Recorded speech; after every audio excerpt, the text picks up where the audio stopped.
નમસ્કાર દર્શક મિત્રો, આપ જોઈ રહ્યા છો સમાચાર બુલેટિન। સ્ટેટ મોનિટરિંગ સેલની ટીમે ભાવનગર જિલ્લાના બુધેલ ગામ પાસેના ખાર વિસ્તારમાંથી ₹4,30,06,000ની કિંમતના 4 કિલો 306 ગ્રામ પ્રતિબંધિત એમ્બર ગ્રીસના જથ્થા સાથે 4 એસમોને ઝડપી લીધા બાદ વન વિભાગ દ્વારા તપાસ દરમિયાન વધુ 4 શખ્સોને 5 કરોડથી વધુ એમ્બર ગ્રીસના 5 કિગ્રા જથ્થા સાથે ઝડપી લઈ 8 શખ્સો સામે વન્ય પ્રાણી સંરક્ષણ અધિનિયમ 1972ની કલમો હેઠળ ગુનો નોંધી કોર્ટમાં રજૂ કરી 1 દિવસના રિમાન્ડ મેળવ્યા હતા।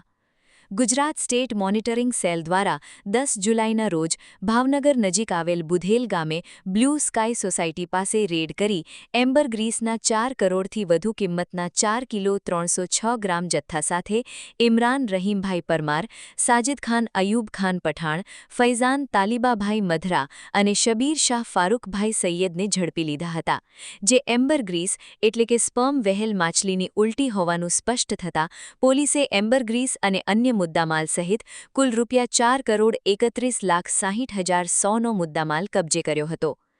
વધુ પૂછપરછ દરમિયાન ઇમરાન અને સાજિદ ખાન નામના ઇસમોએ આ જથ્થો ભાવનગરના અભિષેક રાઠોડ અને ભરત રાઠોડ નામના 2 શખ્સોએ વેચાણ માટે આપ્યો હોવાની કબૂલાત કરી હતી। જે જથ્થો સાચવવાની અને જથ્થો વહેંચાઈ જશે ત્યારે કમિશન આપવાની વાત કરતા ઇમરાને આ જથ્થો તેની પાસે રાખ્યો હોવાનું ખુલવા પામ્યું હતું।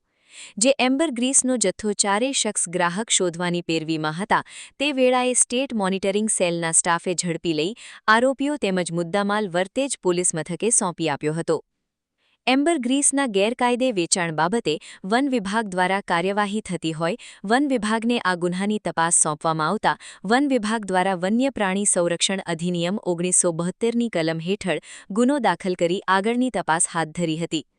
ગુન્હાના મૂળ સુધી જવા વન વિભાગે તપાસ હાથ ધરતા વધુ 4 એસમોના નામ સામે આવ્યા હતા, જેમની તપાસ દરમિયાન અંદાજિત 5 કરોડ કિંમતનો 5 કિલોગ્રામથી વધુ જથ્થો મળી આવતા તેને પણ જપ્ત કરી વધુ કાર્યવાહી હાથ ધરી હતી।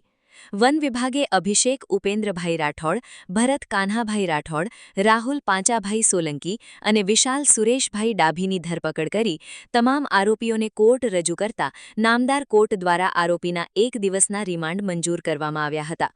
આમ કુલ 9.40 કરોડનો મુદ્દામાલ કબજે કરી વન વિભાગે આરોપીઓની વધુ પૂછપરછ હાથ ધરી છે। ભાવનગરના તમામ સમાચાર સૌથી પહેલા મેળવવા માટે અમારી ચેનલને સબસ્ક્રાઇબ કરો। સમાચાર બુલેટિન રિપોર્ટર હિરેન મારુ, ભાવનગર। મારું નામ Biji Galani, range forest officer, Bhavnagar.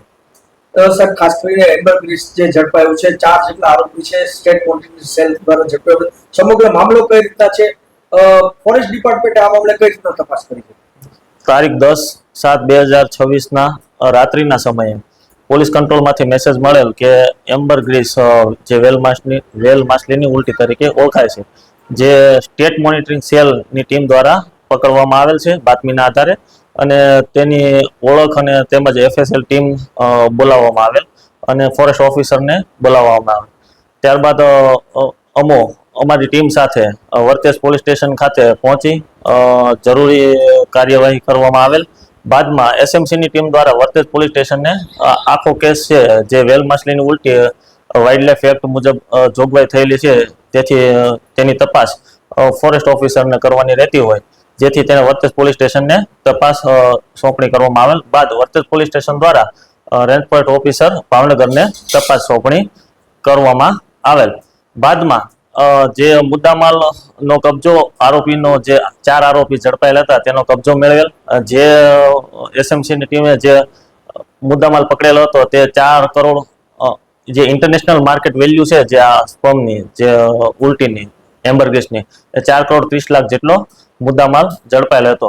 બાદમાં ભાવનગર રેન્જ દ્વારા વન્ય પ્રાણી સંરક્ષણ અધિનિયમ 1972માં જે વેલ માછલીનું જે સ્પર્મ છે, જે ઉલટી છે, જે બેન છે, જે ટૂંકમાં ગેરકાયદેસર વેચાણ કરવું, તેનો કબજો રાખવો, જે સરકારી પ્રોપર્ટી છે તે બેન છે, એટલા માટે થઈ અને વન્ય પ્રાણી સંરક્ષણ અધિનિયમ મુજબ ગુનો નોંધવામાં આવેલ। બાદમાં જે આનું ઊંડાણ સુધી પગેરું મેળવવા આ વારંવાર જે ધોલેરાથી લઈ મહુવા સુધીની જે દરિયાઈ કોસ્ટલ પટ્ટીમાં વારંવાર આવા કેસ થાય છે, તો ક્યાંથી આવે છે, શું છે તેનું પગેરું મેળવવા માટે ભાવનગરની ટીમ ઊંડાણપૂર્વક તપાસ કરતા બીજા 4 આરોપી ખરસલિયા ગામે તેમજ ભાવનગર સિટી વિસ્તારમાંથી પકડવામાં આવેલ છે અને જે ખરસલિયા ગામના જે મૂળ આરોપી છે તેઓ પાસેથી બીજો 5 કરોડ 10 લાખનો મુદ્દામાલ પણ રિકવર કરવામાં આવેલ છે.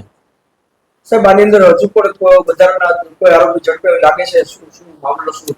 હાલ જે એસએમસીની ટીમ દ્વારા જે વેચાણ કરવા વાળા આરોપી પકડવામાં આવેલ હતા ત્યારબાદ ભાવનગર વન વિભાગની ટીમ દ્વારા જે મૂળ સુધીના આરોપીઓ પકડવામાં આવેલ છે. તપાસ ચાલુ છે. સાહેબ આજે એમ્બરગ્રીસ છે એ કેવા પ્રકારના ઉપયોગમાં લેવાતું હોય છે? મોટા ભાગે જે લક્ઝરિયસ પરફ્યુમર છે જે વિવિધ ઇન્ટરનેશનલ માર્કેટમાં જે બહુ હાઈ લેવલના કન્ટ્રી છે એના માટે થઈને ઉપયોગ થાય છે.